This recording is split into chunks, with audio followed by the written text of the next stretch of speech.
کہ خصوصاً جو بیویاں ہوتی ہیں، عورتیں ہوتی ہیں،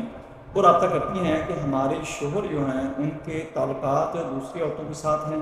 یا وہ غلط ہیں، ہمارے ساتھ ان کا رویہ بہت زیادتی والا ہے، بے عزتی والا ہے، اور ہمارے ساتھ وہ بہت ہی ناروا سلوک کرتے ہیں، ہمارے گھر کے اندر سکون نہیں ہے، بچوں کے ساتھ وہ پیار نہیں کرتا،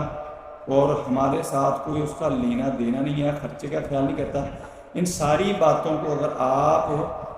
ٹھیک کرنا چاہتے ہیں تو آپ نے یہ عمل کرنا ہے، انشاءاللہ آپ کا اس سے سارا معاملہ ٹھیک ہو جائے گا۔ لیکن آپ نے اس عمل کو ناجائز استعمال نہیں کرنا کہ آپ خود ٹھیک نہیں ہیں، آپ اس کو ٹھیک کرنے کی کوشش کر رہی ہیں۔ اپنا پہلے دیکھیں کہ میرا رویہ، میرا سلوک، میرا اس کے ساتھ تعلقات ٹھیک ہیں، آیا کہ میری طرف سے کوئی زیادتی تو نہیں ہو رہی؟ اگر آپ کی طرف سے زیادتی نہیں ہو رہی تو یہ آپ کے لیے بہت ہی اچھا عمل ہے، آپ نے یہ عمل کرنا ہے۔ انشاءاللہ اس عمل کی